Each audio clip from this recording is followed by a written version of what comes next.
মোট 6টায় Cape Verde and Saudi Arabia. Cape Verde কিন্তু আমার ফেভারিট, আমার মনে হয় অনেকেরই ফেভারিট। আমি অনেকেই দেখেছি তাদের জার্সি খুঁজছে, দি আলটিমেট আন্ডারডগ। আসলে এই ম্যাচটা আমি বলি সৌদির সাথে ম্যাচটা ওদের জন্য একটা ঐতিহাসিক ম্যাচ। আমরা দুটো ম্যাচ দেখেছি, ওরা দুটো বিশ্ব চ্যাম্পিয়নের সাথে ড্র করে দুটো পয়েন্ট নিয়েছে। সো আমার মনে হয় যে ওরা ডিজার্ভ করেছে ম্যাচটা পয়েন্টের জন্য। আর এই ম্যাচ যদি সৌদিকে হারিয়ে দিতে পারে এটা হিস্ট্রি জয় হবে আমার কাছে মনে হয়, এবং ওরা যদি কোয়ালিফাই করে তাহলে কিন্তু আমার কাছে মনে হয় লাস্ট কত বছর আগে এরকম হিস্ট্রি হয়েছে আমি জানি না, তবে কেপ ভার্দে সেকেন্ড রাউন্ডে সেনেগাল করেছিল। সো আমার মনে হয় অনেক বছর পর আমরা আরেকটা দলকে দেখব, যে নতুন একটা দল একদম যে সেকেন্ড রাউন্ডে। Right, absolutely. গ্রুপ এইচ এর 6টা আরেকটি খেলা আছে যেখানে স্পেন মুখোমুখি হতে যাচ্ছে উরুগুয়ের।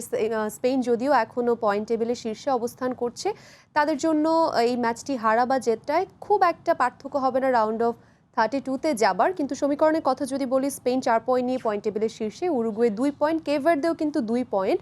সো কেপ ভার্দে যদি সৌদি আরবের সাথে জিতে যায় এবং উরুগুয়ে যদি স্পেনের কাছে হেরে যায়, সেক্ষেত্রে কেপ ভার্দে কিন্তু গ্রুপ রানার আপ হয়ে যাবে সেকেন্ড রাউন্ডে। আর যদি হেরেও যায়, অন্যদিকে উরুগুয়ে হেরে যায়, সেক্ষেত্রে দেখেন এখনো কনফিউশন আছে, বিশেষ করে এই গ্রুপটার দিকে তাকিয়ে আছে আর্জেন্টাইন ফ্যানরা। বিশেষ করে আর্জেন্টিনার যারা ফ্যান আছে তারা সবাই চাচ্ছে যে কেপ ভার্দেকে, ট্রুলি আপনার হয়তো স্পেন ম্যাচটা জিতে যাবে, ওরা চাচ্ছে যে স্পেন জিতে যাক। আর আনফরচুনেটলি যদি স্পেন কোনো মতে হেরে যায় এবং ওইখানে যদি কেপ ভার্দে জিতে যায় তাহলে 5 পয়েন্ট হয়ে যাবে কেপ ভার্দে, আর স্পেন হয়ে যাবে 4 পয়েন্ট। সেখানে আবার উরুগুয়েরও সুযোগ হয়ে গেল টপে চলে যাওয়া, টপ বা সেকেন্ড টিম হিসাবে। তো উরুগুয়ের সাথে হয়তো আর্জেন্টিনা পড়ে যেতে পারে তখন।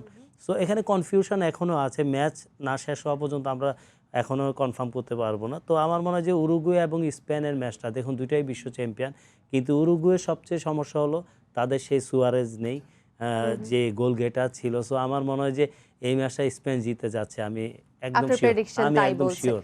কিন্তু এত শিওর কিন্তু আসলে দেয়াটা একটু না, আমি এই জন্য স্পেনের প্রতি বাজি ধরতেই পারিনি। এই দলটা যে কোনো কিছু করতে পারে, অসাধারণ একটা লামিন ইয়ামাল আছে, অসাধারণ ম্যাচ, অসাধারণ প্লেয়ার এই দলে। রাইট, ওয়েল তার মানে আর্জেন্টিনাকে এখনো বা আর্জেন্টিনা ফ্যানদের এখনো তাকিয়ে থাকতে হচ্ছে গ্রুপ এইচ এর আজকের রাতের খেলার দিকে, যেখানে এই খেলার পরেই কিন্তু ডিসিশন হয়ে যাবে যে আসলে স্পেন হবে আর্জেন্টিনার প্রতিপক্ষ, নাকি উরুগুয়ে হবে, নাকি কেপ ভার্দে হবে। আই থিংক কেপ ভার্দে হবে।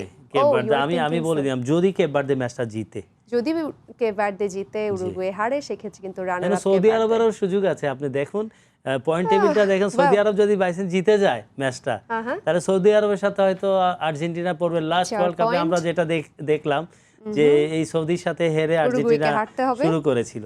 ইয়েস, সৌদি আরব যদি কেপ ভার্দের সাথে জিতে, উরুগুয়ে যদি স্পেনের সাথে হারে, সেক্ষেত্রে কিন্তু সৌদি আরব হতে যাচ্ছে রানার আপ। সো এই গ্রুপটা এখনো কমপ্লিটলি ওপেন, শুধুমাত্র স্পেনের যাওয়াটা কনফার্ম, আর বাকি 3টি দলকেই কিন্তু বিভিন্ন হিসেব নিকেশ পার হতে হবে।